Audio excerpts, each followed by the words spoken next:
शेतकरी बांधवांनो, रिपिंग का केलं पाहिजे याच्या बाबतीमध्ये आपण माहिती घेतोय. साधारण ही आपली एक जमीन आहे आणि या जमिनीमध्ये मातीची लेअरिंग राहते. काही ठिकाणी इतकी पोकळी राहते, काही ठिकाणी इथंपर्यंत पोकळी असेल, काही ठिकाणी एवढीच पोकळी असेल किंवा बऱ्याच ठिकाणी अशा पद्धतीनं पोकळी कमी राहते. म्हणजे वेगवेगळ्या ठिकाणी वेगवेगळी पोकळी राहते. ज्यावेळेस तुम्ही अशी जमीन रिपिंग करून घेता रिपरच्या माध्यमातून, त्यावेळेस काय होतं की ही सॉईल जी आहे याच्या खालची जी लेअर आहे इथली, अशा प्रकारची ज्या ह्या वेकंट लेयर्स आहेत, ह्या लेयर्स पूर्ण अशा पद्धतीनं एकमेकांमध्ये मिक्स होऊन जातील आणि साधारण 2.5 फुटापर्यंत तुमची जी सॉईल आहे ही अशा पद्धतीनं एकसारखी होऊन जाईल. रिपिंग केल्यानंतर जी सॉईल तयार होते तुमच्या जमिनीमध्ये, त्या सॉईलमध्ये पोकळी पण चांगल्या पद्धतीनं वाढलेली असते आणि त्याच्यामधील लेअरिंग हे खूप कमी झालेलं असतं. मग अशा सॉईलमध्ये तुम्ही ज्यावेळेस एखादी फळबाग लावता, ती फळबाग लावल्यानंतर साधारण प्रत्येक झाडाचं जे काय मुळं आहेत किंवा रूट पेनिट्रेशन आपण त्याला म्हणू, हे एकसारखं होऊन जाईल अशा पद्धतीनं.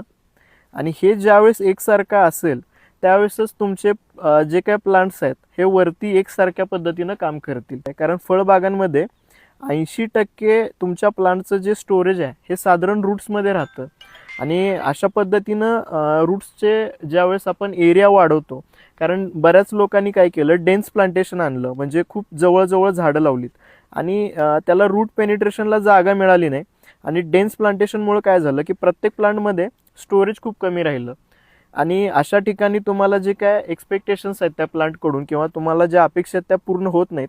त्यामुळं एकतर डेन्स प्लांटेशन करू नका. दुसरी गोष्ट, प्रॉपर आपण रिपिंग करणं तितकंच गरजेचं आहे आणि तुमच्या जमिनीमध्ये जेवढं एरिया वाढेल रूट्सचा, तितकं तुमच्या प्लांटमध्ये स्टोरेज खूप चांगल्या पद्धतीनं होईल आणि तुम्हाला लांबी असेल, फुगवण असेल किंवा कलर फॉर्मेशन असेल किंवा तुमच्या बंचेसमधले युनिफॉर्मिटी किंवा एकसारखेपणा जो असतो तो या ठिकाणी दिसून येईल. त्यामुळे रिपिंग करणं आवश्यक आहे, पण रिपिंग केल्यानंतर एक काळजी घेणं पण तितकंच गरजेचं आहे किंवा जमिनीमध्ये जी काही पोकळी निर्माण केली त्या पोकळी कमी करण्यासाठी तुम्ही त्याला एक साधारण जवळपास 100 तासाचं एक मोकळं इरिगेशन करणं तितकंच गरजेचं आहे, जेणेकरून त्याच्यामधील जी काही पोकळी आहे किंवा तुम्ही सॉईल मिक्स केल्यानंतर याच्यामध्ये जे काही सॉल्ट्स मिक्स झालेत, म्हणजे एकमेकामध्ये जे काही सॉल्ट्स लेअरिंगमध्ये होते ते मिक्स झाले, ते एका थराला जाऊन बसतील आणि ही तुमची जेवढी लेअर आहे 2.5 फुटाची ही फ्रेश होऊन जाईल.